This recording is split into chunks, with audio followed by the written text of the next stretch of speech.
Mr. Sullivan? Mr. Jackson, I'm diving deep into our theme song, so I come on extra 2 minutes early so I can luxuriate in the lyrics. But the thought for today is that I'm never going to give you up or let you down. Oh, man, that is the best. I like that. I would never give you up, and I would never let you down. It's so funny. When I had the option, we have a very fancy, high-level, professional Uber conference account, which allows you to set your own, on hold music if you're the first one that dials in. So, of course, Rick Astley was my choice for the... No, I love it. It's the best. Well, I never get tired of it. I just never get tired of it. I was in a supermarket, and I was quite rushed to... I had to pick some stuff up. We were on the road, and I was going to meet Babs, but I got delayed because this song came on, and I can't shop while I'm listening to this song. So I sat there sort of stupefied. I just was kind of stupefied. I looked like a mercat. Like one of the mercats, if you've ever seen the mercats,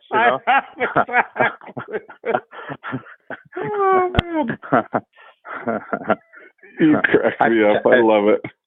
I think I saw a hawk. Looked like a hawk. Anyway, but yeah, wonderful times. Here's an interesting thing. I had a series of podcasts on Friday, so 2 days ago, with Peter Diamandis, and he's going to China, which is now apparently has plans to become a digital dictatorship. In other words, they will be such an extraordinarily surveillance state that nothing can happen.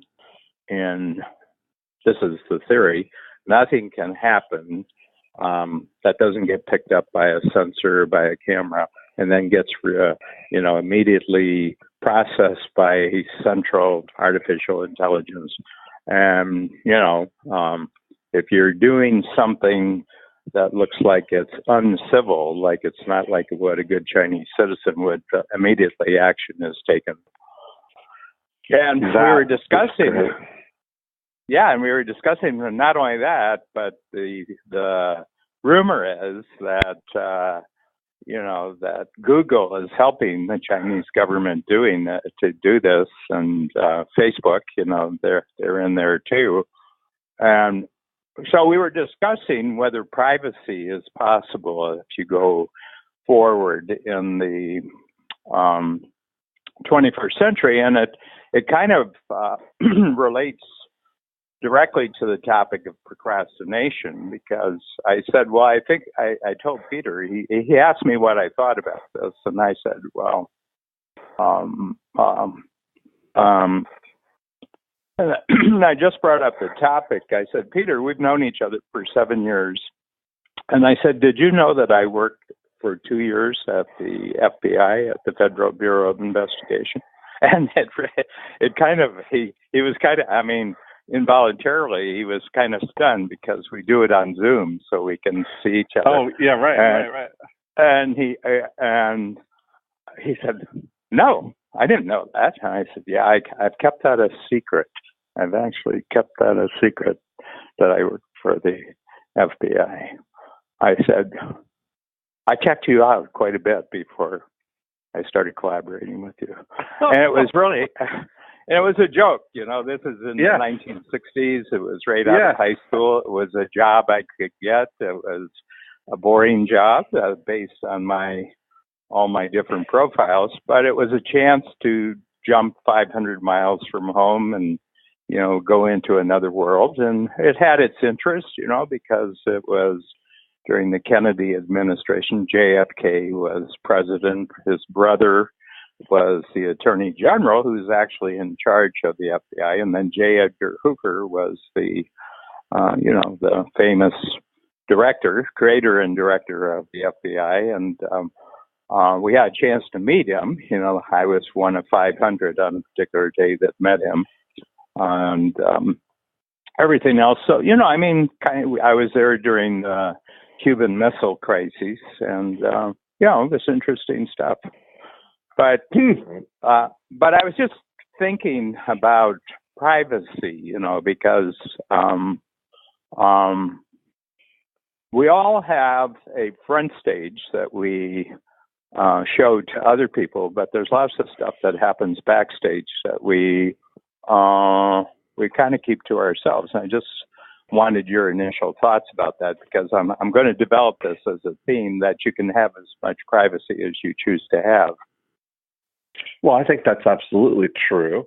But I also think that there's a real case for transparency and giving up what you would think of as that privacy to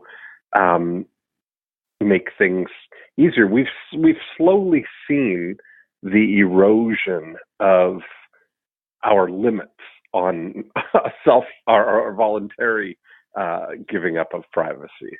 We look at when you think about Amazon, I think about the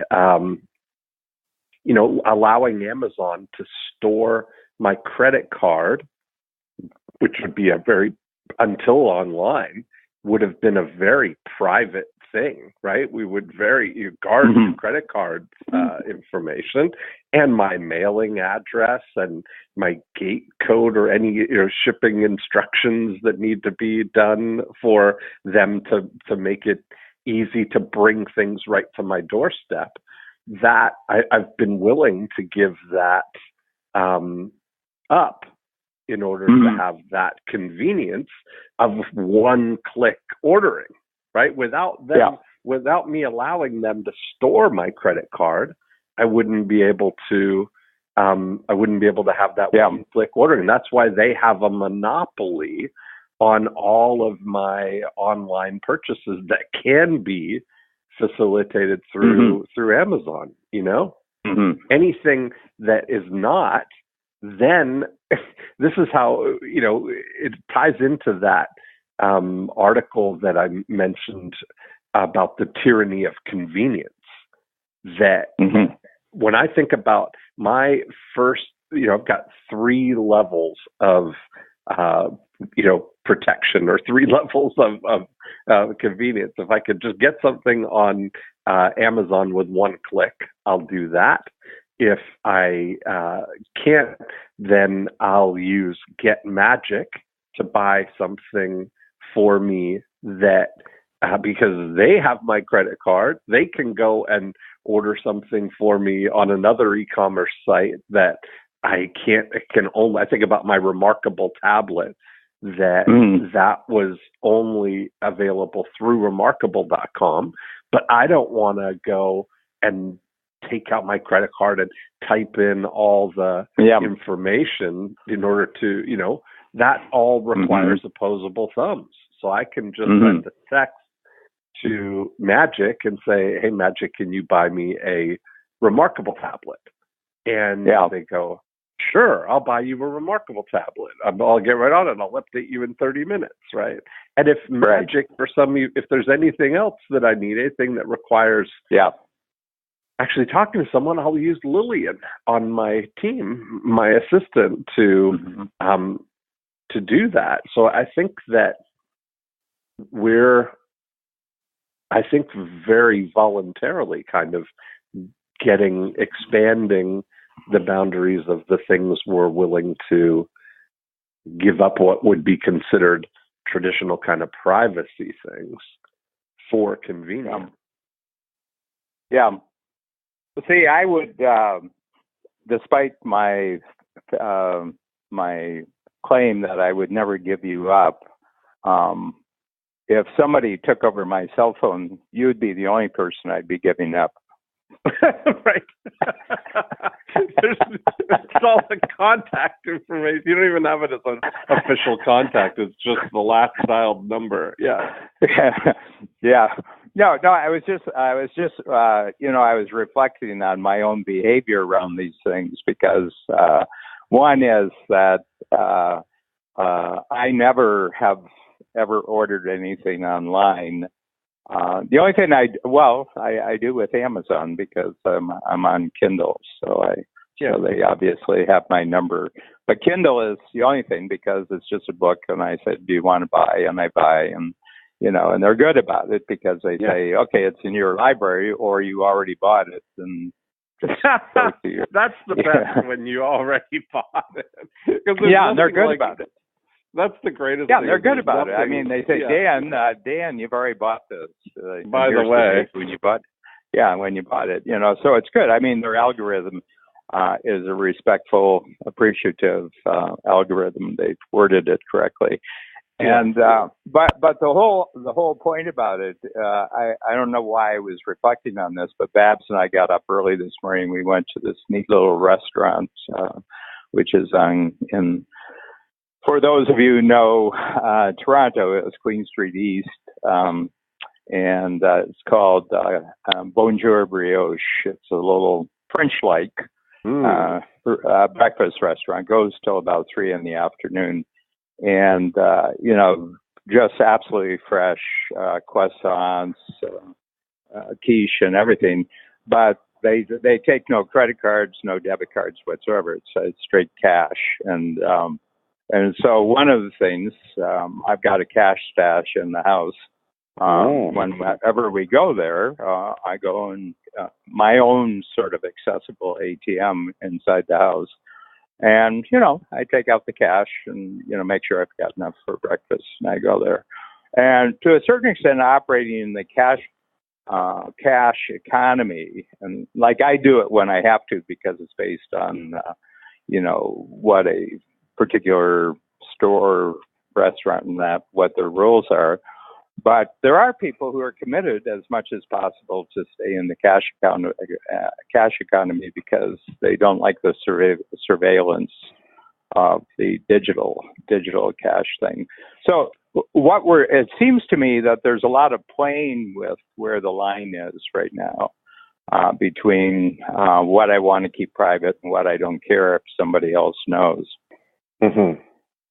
I agree with that. I mean, that the more that I realize giving those things up, like I have my inbox, I give everybody my email address, dean@deanjackson.com. Everybody can email me. I encourage people to do that, but I'm not the first layer of accountability on that or that seeing that. I've been experimenting with different things, but my inbox is manned by a couple of people, that there's to see what's the appropriate thing so that every email is getting the proper, it gets the proper attention that it needs. In terms of speed and satisfaction, you have people who respond on the spot and to the satisfaction of the requester, I guess. Yes, and I've been my most recent experiment, my most recent email policy has been adopting something that I kind of adapted from a story you told me about the attorney who said, I will never return your call today, but I will always return your call tomorrow. I've kind of taken this approach of getting kind of a digest of all of the emails that came in in one day at the end of the day, so that I can on the one time when I'm actually responding to emails, respond to the ones that came in yesterday. and not Yes. have to be not sort of be constantly checking and responding in real time or whatever. Yeah, and I've noticed more and more when I send an email to someone, there are more and more messages appearing. I'm not available today. And we'll respond on this particular date. If there's something urgent, then you go to a second. You go to a second site. So my feeling is that we're starting to tame the tiger. My feeling in the society, there's this domestication of what was, seeming to be getting out of control, the digital overload. And I have a feeling that when something new comes on, it's got kind of a Wild West period when, the image of the Wild West of lawlessness and, and all sorts of unpredictable behavior and risks that are going on. And then people start to get a feel for it, and they say, we got to put in some rules here. There's got to be some fences. There's got to be some, red lights here and everything else. So I think that's probably where we are right now. I think the thrill of it has diminished a great deal. Nobody's thrilled about this stuff anymore. I think so. It's kind of seen as necessary. It's seen as necessary, but it's not seen as wow, this is amazing and everything else. I don't get that about personal technology anymore. It's this is what we've got. Yes, I mean, I kind of imagine it as because what I try and look at is the necessary frequency of it, like that, because I imagine, if it was real mail, right? Imagine if emails were real, like what it replaced postal mail. And every time something came, the mailman would come and ring your doorbell, right? Hey, got some mail for you. Hey, got some mail for you. Hey, here's another one. I mean, the fact that the mail for all these years came and still does come one time a day gives it something to, you kind of look at it and there it is. And I think that if that's possible, so part of this is, I would say right now, 50% theoretical for me, because I'm experimenting with it, even though I still look at the emails coming in. It's just, if I were to block that as a strategy, if I know, I was thinking about this under a heading of, this kind of thinking about 10 decisions that would change my life, of one of them would be really getting my emails, all of it, one time a day would change the way, it would change my brain, because there's always this sort of capacity to it. And then just around that time, I saw, I think it was from Ben Hardy, a quote that said, 100% is easier than 98%. Meaning, if there's that 2% potential possibility of, going and checking my email, that's requires some willpower to not do it. Yeah, well, it's a bit like the nuclear submarines. I have a nephew. He's passed, but he spent 25 years in the U.S. Navy, 25 years, and he was on nuclear subs. And you have to have a certain kind of personality makeup to be on a sub. You can't be. For example, just to give a person we both know, you wouldn't really, make Joe Polish be on a nuclear sub for a year at a time. No, I don't think he would enjoy that. No, he wouldn't enjoy it, and it would make him nervous. There wouldn't be enough opportunity. So you have to be kind of placid, and you have to be, kind of easy going, and he was, and he is to this day. He runs a flower shop now. He owns his own flower shop, and but he said, once a day they would come up to just below surface level, and an antenna would go above the water for just about 2 or 3 feet, and they get all their messages from the day in about 10 seconds, and these would be distributed electronically and print-wise to messages, and 1,000, 5,000 messages would come through in 10 seconds, just come from a satellite overhead, and then that was mail from home, and they would send their messages too. They had another antenna that sent their message, although they could send messages all the time based on strategic requirements. But anyway, but that's how they've handled it. Look, we can't be just. It's not just that we have a security issue. We can't be seen above the surface because people are watching for us. But the other thing is we can't be disrupting people all day long with messages from home. They're going to all get it. They know when it's coming in. They know when they get it, and everything like that. And I think that that's a boundary and it's a rule, and we're kind of domesticating it. We like the power of this. We like the power of this thing, but it can't be disrupting us. It's got to play by our rules. We can't be continually disrupted by its by someone else's intentions for us. I can't be disrupted because somebody else got an idea, about what I could do for them, and then they want to disrupt me with their idea, which wasn't my idea, it was their idea. And, I will respond to them, but I'll respond to them according to my rules, not according to their intentions or their desires. Boy, that fits, Dan, in so many ways.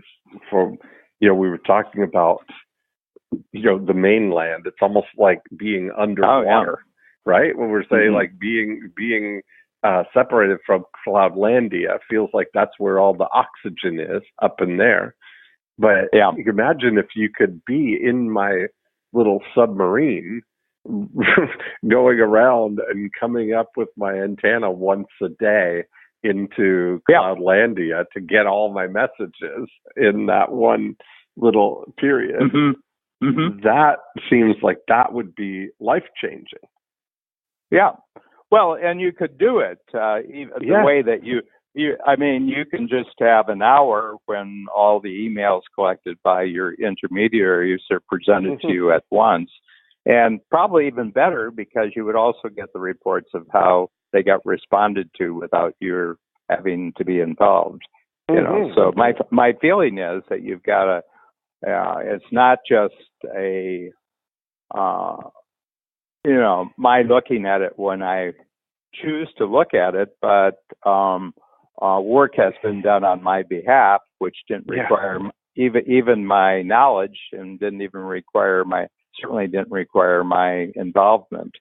And I think that's the way you do it. And you've just taken what can be constantly distracting for a lot of people from morning till night and brought it down to a very manageable period of time.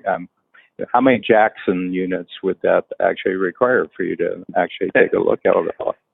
Yeah, so I've been observing that, right? Like I've been looking at backtesting it and looking at the days. Like if I look at, first of all, it's very surprising how few really personal, only for you emails you get.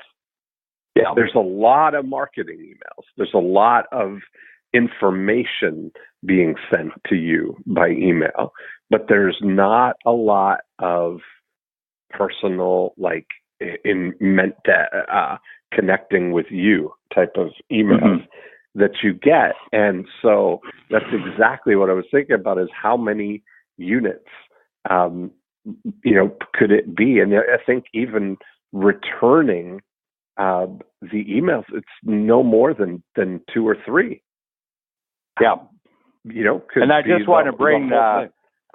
I want to bring any new listeners of the procrastination series up to date that a Jackson is a unit of time equal to 10 minutes. You have 6 Jackson units in an hour, and if you have 10 hours, you have 60 Jackson units. And can you do things inside of Jackson units? And Dean came up with it, and I said, well, you're the originator, so I'm going to name this innovation after you. So it's a Jackson.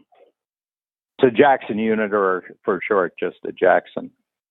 And that's really like this idea. If that was the way that my email was handled, what a game changer that would be, Yeah. But then it's really, because I just start to look at. I've been really looking at simplifying things, right, and getting. I've been rereading essentialism, and thinking through those things. Like when it really comes down to it, I realize part of our how this ties into procrastination is that there's so much, for me especially, so many options. That's where it all comes from. That feeling of having so many things to choose from. Yeah, and realizing like how, in my observation of you, how simple things are.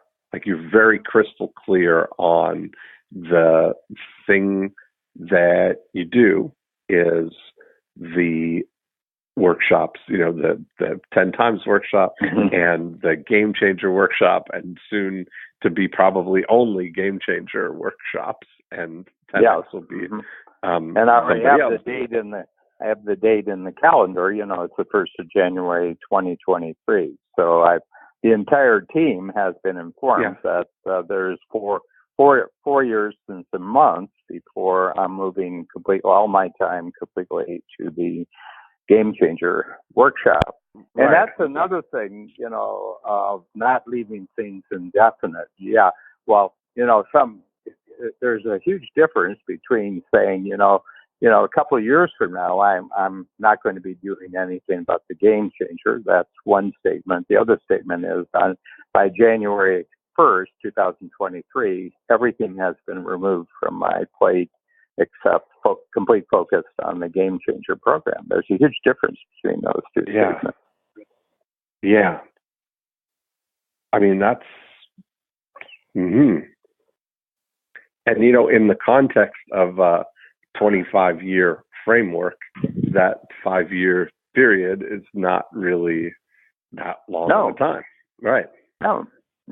But the thing is that since I've committed to it, and there's going to have to be some hustling. There's some some new capabilities we require. That this is not disruptive or injurious to the profitability of the coach, and to that those who who are in one of the programs, the 10 times, but not in the Game Changer program, are being given a 4-year period to make up their mind whether they actually want to make the jump.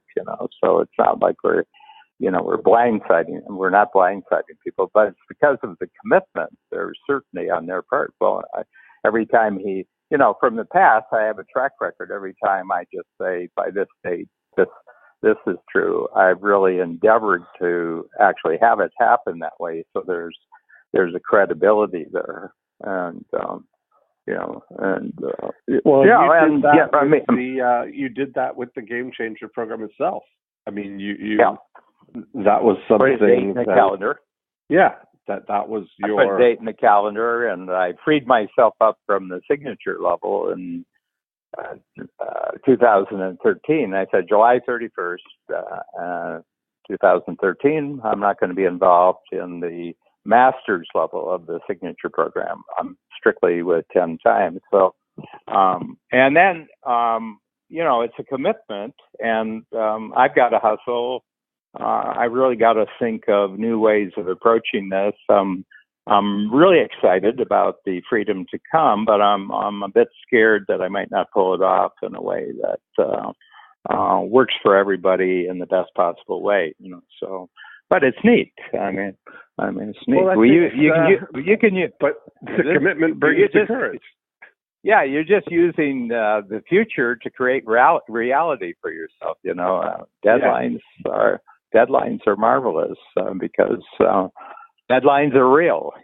Because especially if you have witnesses to the commitment, their reality to them. But something, I just want to say, Dean, I'm getting more and more really appreciative comments from a large number of individuals who say they just love the conversations that you and I have, and this is unsolicited. People are just coming. Do you mean other people listen into these conversations? They do. Yeah. Is that what you're trying to tell me right now? Is our privacy being violated here somehow? Yes. Yeah. It is being violated. But right back, it's interesting. I want to go back to the Peter Diamandis podcast because he's in China right now. So, and I said, one of my observations is that a government that is, increasing its surveillance over the minute by minute activities of its citizens is doing that out of fear.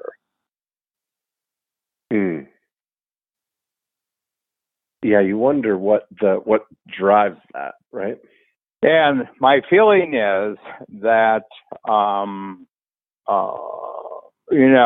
that quite frankly, if you have a country of 1.4 billion, 1.5 billion, whatever their population happens to be, I don't think they actually know how many people they have in their country.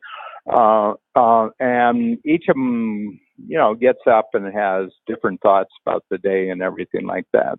There's no government that could possibly know even a minute percentage of what's going on with its citizenry. And my feeling is, and I read, it was 2 years ago, in the previous 12 months, there had been 50,000 riots and uprisings across China. And there's actually outside associations, intelligence bureaus that record uprisings and riots in China. Okay, well, that'd be a lot for the United States. I mean, it's when because of the news, even the way they're reported, all these uprisings and protests. That seems like we have a lot. But you can't imagine. I mean, 50,000 of them is that's a pretty busy calendar every single day. Yeah, and I think their greatest fear, because they've been, historically, China has been through a lot of civil wars. I think that their nerve endings historically are much more fearful of any wayward thinking, wayward activity than you would in the States. The States, first of all, you're granted a certain amount of waywardness, or a certain amount of waywardness is actually encouraged for economic reasons. And for creative reasons, we want a certain level of waywardness so that new things get created. And but the Soviets were the same way. They were deadly scared of any kind of pushback on the part of their citizens, the Nazis. So I'm putting together is that your desire to know intently, at a very, very intense, very, very immediate level, what other people are up to is based on fear. It's not based, I personally want to know as little as possible of people's personal lives, what they do personally, except what they feel that they'd like to tell me. But I certainly don't go searching for, what people are doing when they're not with me. And the reason is because I generally deal with people I really like and I trust them. So what do I care what they're doing in their personal life? Right. Yeah, that's something. I wonder where that goes, like where does that lead? Like if you just push it all the way that they're able to, you've heard what's getting a lot of press now is their social scores. Yeah. Oh, yeah. Yeah. Almost like our Uber scores, right? Or our Airbnb scores. I mean, it's something we're kind of, doing that same thing in a lot of ways where trust needs to be high, Yeah. I think about, it's so just ironic what our needs of privacy and our sense of safety that, parents now feel like it's the smartest thing in the world to let their 16-year-old kids get in a car with strangers rather than them driving themselves. Yeah. Yeah. Wow. Well, actually, it's really interesting because when Uber, to use Uber as the example here, when they first came on the scene, this was, they went after, 5 or 6 major cities in the United States. Yeah. And I was in LA, and LA seems like a place where you'd really want to use Uber because, the distances are longer. Yeah. And the other thing is congestion and everything else is significantly greater than some other places. And what they found was that the Uber's main impact wasn't on other taxis like taxi service, personal taxi service, or other limousine companies, which were normal rule type of limousine companies. The biggest impact was on the public transportation system, and that is that parents found, not just parents, but anybody, to get from here to here, and I don't have a car, that just calling an Uber not only was incredibly cheap, incredibly faster, but it was incredibly cheaper. It was actually cheaper to all things taken into consideration. The price of wasted time is one of, cost. And the other thing is that there weren't any holdups of Uber cars because they don't carry any money where the taxis would get held up. So Uber could actually go into neighborhoods because they were just going for one person, to pick up one person. Yeah. It was strictly personal, and the transaction was already handled before the person got in the car. So the Ubers experienced fewer violent situations simply because they could identify themselves. I think they had some means in LA to actually identify themselves. So it's not worth not worth holding them up. They don't have any money. Yeah, that's really. Yeah. I like this. When you start, it's only like it reminds me of almost like a gap moment in a way, right? Like when we're talking about privacy looking forward, we're looking at the horizon, which keeps moving about what level of privacy we're actually willing to give up or where that's going, even if it can support us, like I'm willing to give up the privacy of my inbox to have somebody can support me in, being able to respond in a timely way without me having to actually, in most cases, do the responding. But looking back at the progress that we've made, like certainly over the 30 years of my, being an adult in business, the levels of privacy that how it has shifted. There's a great book that came out about 20 plus years ago now, maybe 95, called The One-to-One Future. And yeah, I remember. Do you remember that book? Absolutely. I remember the plane ride. I was in Amelia Island, South Carolina. I think Amelia Island is, right? Amelia Island in Florida. No, in Florida, Amelia Island, right up near Jacksonville. I think it's 2 miles from Jacksonville. Anyway, and I picked up the book before I left, and I had it in my bag, but I was going back to Toronto, a late night flight in Jacksonville, and I remember reading it, and I said, this is a extraordinarily useful framework for understanding how to create unique value in the future. Yeah. And I thought, that at the time, Eben Pagan and I interviewed Don Peppers and Martha Rogers, who wrote the book, about that. Probably in 1997 we did that, and kind of Amazon was one of the examples that he used, because Amazon was just kind of getting started, but they had that idea of letting you store your credit card in there, and monitoring your book purchases so that they could recommend other things to you. And there's such a it's such an interesting thing there. And I'm wondering how if we take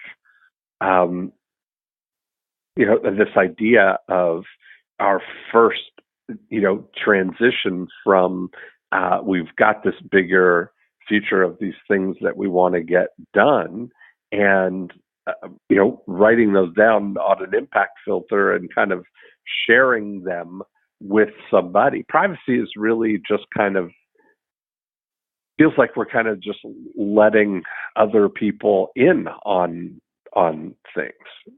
Yeah, and it's really interesting, because I was thinking of my computer. I just switched over to another laptop, and they switched my entire files to a new computer, and that it was announced that everything was going into the cloud now, like all the backup was continuous, and it was to the cloud. We just got at the company. And I was just reflecting. I was sitting there, and I said, well, if somebody stole my files, my entire files, they could go through everything, read every message I had on there. One is, would it bother me? And I said, not really. I mean, there's nothing that I have written that would concern me that they could write. The biggest thing was they couldn't do anything with it, because if you didn't know the mindsets and the rules and the strategic coach structures and everything else, you wouldn't really understand what this was about. So even though it's like you can read everything I wrote, but it's all in code. Right. Yeah, that's all in code. I mean, I remember Ronald Reagan, when he was president, he said, what we ought to do with the Soviets? They're always trying to get our secrets. We should just have a week when we take every secret we've got and get as many 747s as we can and load all of our secrets on the 747s, and we fly them all to Moscow and we dump them on the runway. He says, I bet we could bring the Soviet Union to a collapse in about 2 years of them trying to read it. Oh, that's so funny. I laugh because I had a couple of people in for my More Cheese, Less Whiskers podcast are concerned about sharing things, like especially if they're in the formulation of like a startup or getting something going. that they have this fear of, somebody stealing their ideas or something, right? They don't want. And I always say to people, look, I can't get the people who are paying me to give them the advice to do the things that we're sharing. So there's the odds that somebody's going to take your idea and implement it are very, very low. Yeah. Yeah, and if they do, I want to know who that person is, so I'll hire them. It's like delegation by theft. You're yes, exactly getting all your projects out to the world just on the off chance that somebody out there might actually be able to follow through. And I mean, it's really interesting. And there's a rule, so I'm just creating a rule. The only protection against having one of your secrets stolen is to give them all your secrets. Yes, that's the truth, isn't it? Eben Pagan and I were having dinner recently, and we were talking about this, like really talking about this idea of, making our ideas, our business ideas, like these frameworks and things, wide open, like kind of just documenting, putting them out there, putting them out and letting somebody take them and run with them kind of thing. Because there's so many that we're not going to ever do anything with, but to find somebody who this is the one for them and then kind of collaborate with them on executing it as an advisor or whatever would be a really great great thing. Yeah. The thing is that I think that stealing, when you steal something from someone else, there are some short-range situations where obviously the thief can make away with something. And but my sense is that when you feel the need to steal somebody else's idea, you're doing injury to yourself, because you're basically saying that you don't have any capacity whatsoever to be original like the other person, And since you're not original like the other person, you won't find any original way to use the stolen original idea. So that's it. Yeah, that's it. Yeah. I mean, the thing about it is the lack of originality isn't just on the making it up stage. It's also on the making it real and making it recur stage. You're completely non-original. You won't even figure out a new way to use this new idea. You'll try to use this new idea in an old way, and it won't be a new idea. So anyway, it's really interesting. But I should say this, that I think that one of the big procrastination items that people have, and I'm talking about a very, very self-selected audience here of people who are entrepreneurs, because that's my main experience for certainly the last 30 years completely. And that is, one of the causes of procrastination is the fear of having ideas stolen. I wonder if that they don't act on the ideas. They don't act on the ideas, and they don't share them with people who can do the how, because they're fearful of the idea being stolen. Mm-hmm. I wonder, and maybe that's it. Is that part of it is like feeling like they've got to do all the parts of it. Yeah, that's an interesting. I forget, Dan, whether you and I have talked about Kylie Jenner. She was recently, has become a billionaire. But the most fascinating thing about her path with Kylie Cosmetics is that she did $350 million in sales in 2017, and she has five full-time employees on her team. Right, everything else was done through collaboration, with the manufacturer, with Shopify, with her mom's management company. Yeah, and everything else is she's literally just the make it up and get the colors and the names and the product vision, art directing, design for what they want, and then collaborating with other people to actually make all those things the reality. Yeah. Well, my immediate take on that is that the 5 people that she has full time is just to count the money. I think, oh, that's so funny. Yeah. I mean, really, it's like I don't know if you saw the Getty people just to count the money. Yeah, I mean, did you see the J. Paul Getty film? Kevin Spacey was supposed to be the star. I did see it. But that scene near the end where it's an Italian farmhouse and all the women are counting the kidnap money. They have to verify it's true. That picture just flashed into my mind about Kylie's 5 people. Her 5 people counting the money. Late at night, yeah. Oh boy, that's so funny.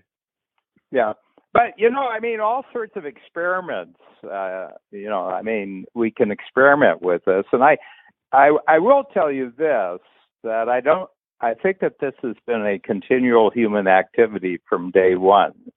When humans became human, namely you had consciousness, that we've been dealing with this limitation that what we want is greater than the time that we have to actually achieve it. Yes. That's true. That our mind can make up all sorts of things that, you can get passionately interested in. But the moment you think of your limitations, you feel this enormous frustration. And I got a feeling that this is human experience 101, that basically right from the beginning, every human being, the moment they kind of sort out that they're them and they're in this world, I think we're confronted with this fact that our minds can envision amazing things, which we are immediately confronted with the fact that we don't have the time, we don't have the capability, and everything else. And to stop ourselves from going crazy, we have to work out all sorts of schemes and systems and strategies in doing that. And these are not only useful for us, but they're also useful for other people. And we're all experimenters one way or another. Yes. And it's just lucky that, now there's never been a better time for it. There's never been a better time to tap into immediately an entire world of people who can help. Yeah. But the thing I'd like to get across, although the means that we have to deal with this particular issue are radically different in terms of the multipliers that we can achieve, I don't think that the basic activity itself is new at all. I just think that this is what human existence has been about right from the beginning. I think you're right. I mean, you think about I often wonder about, I think about now, like going back, how many of the things that we deal with right now that just weren't even a possibility, even 40, 50 years ago. But yet procrastination is always there anyway. There's always still the ability to procrastinate. Yeah, it's really interesting. What I like to, sometimes we'll get in, we'll get into conversations in certain settings about whether people believe in the afterlife or not. And, some do, some don't. Some do that don't want to talk about it. Some don't and don't want to talk about it. But if I can find people who actually want to talk about it, statement, do you believe in the afterlife? And then you start asking them, what is going to be different about the afterlife than what you have right now? And since I'm talking to you, what it sounds like to me, a lot of people's notion of the afterlife is like Amazon Prime with the flash of a thought. So in other words, one-click implementation, one-click fulfillment. But it's just the click of a thought. I want that, and there it is. And it's kind of like the removal of this frustration of being able to see something brilliantly and then not be able to have it, and that's our frustration. Yeah. And, I start talking to people, and it's kind of like in heaven, it happens instantaneously. Yeah. But, that's got some problems too, but then, so what? And where's achievement? Where's effort? Where's, where's growth and everything like that, So, our should be happy for our frustrations. We get to grow by utilizing our frustrations, Yes. Yeah, that's kind of. I hadn't thought about it like that, but you think about the thing. What would that actually be like? Because I've been thinking, with magic, it's really interesting that I find that.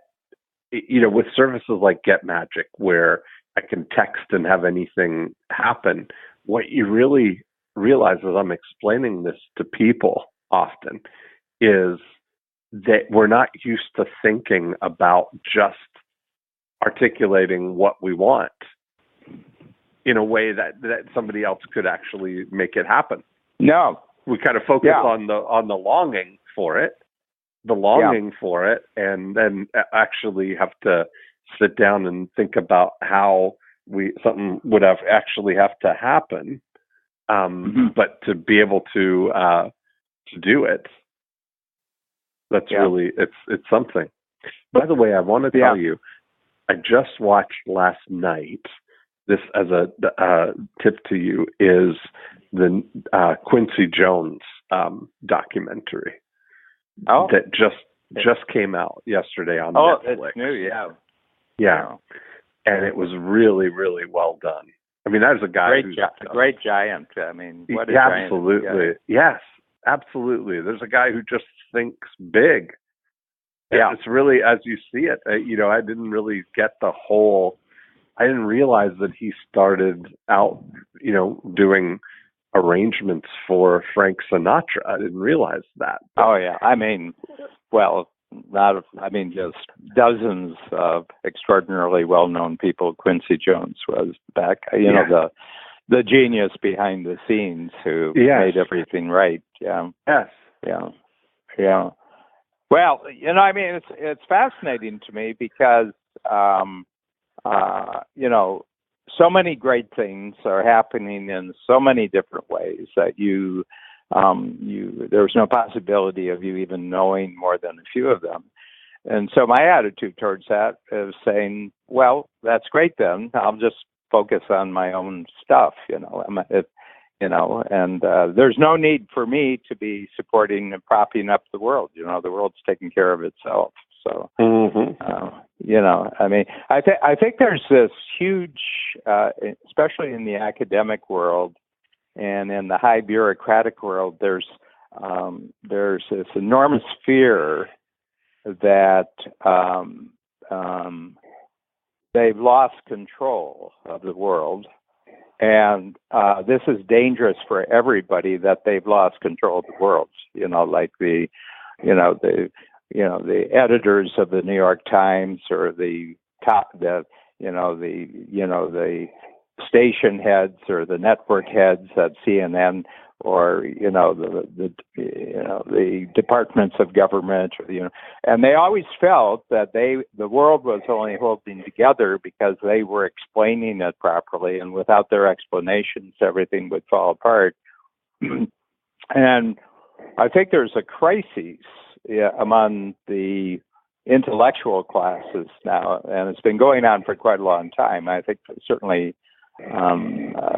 especially since the microchip was created, and that the world just kind of organizes itself at the individual level. And that the thing is that if bird flocks, can I talk bird flocks?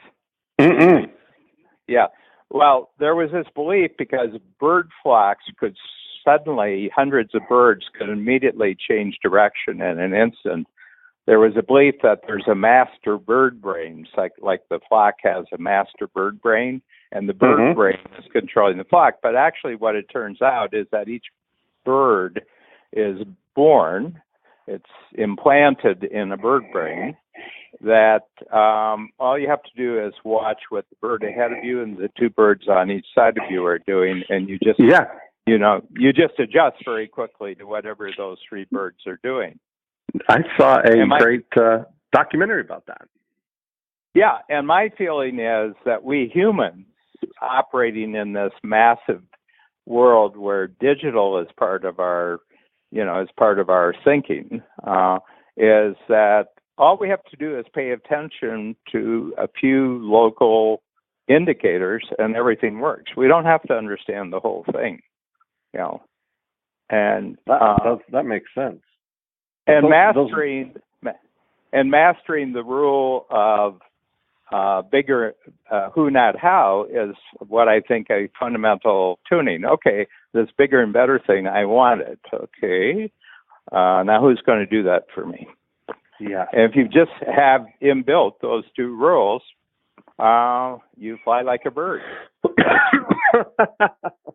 Well, what's interesting is that those birds are all genetically exactly the same size. They fly at exactly the same speed. They are programmed to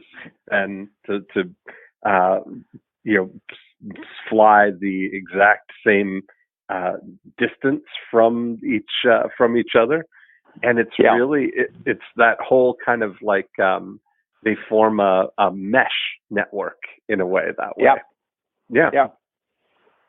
But we do it with an infinite number of possible variations as you become more skillful. With humans, we do, absolutely. And the other thing is that we intentionally sort out which flocks we want to fly in, and who our flock mates are. We have good, and you and I are good flock mates. I will say this right now. I think we're excellent flock mates. Yes.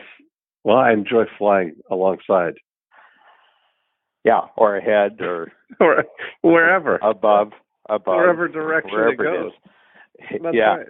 So anyway, we've progressed through an hour very productively. I think we covered a lot of things. But I'm really interested on this privacy because Peter got my sensors up with this one. He said, I just don't believe there's any privacy anymore. So I've got a bone to gnaw on here, and I'm really going to develop this. And my feeling is it's like free will. It's like free will. The whole thing about free will, right? Is people say, well, humans don't have free will. I said that's true, except for the ones who say they do. Mm-hmm. If you say you don't have free will. If you say you don't have free will, that's true, and if you say you do have free will, that's true. So that is true. So I'm just going to say that I have it. I got it too. Yeah. All right. I'll talk to you again next Sunday, and then the next time I'll see you is at the Game Changer. That's exactly right. Have a great week. Okay. Thanks, Bye. Dan. Bye.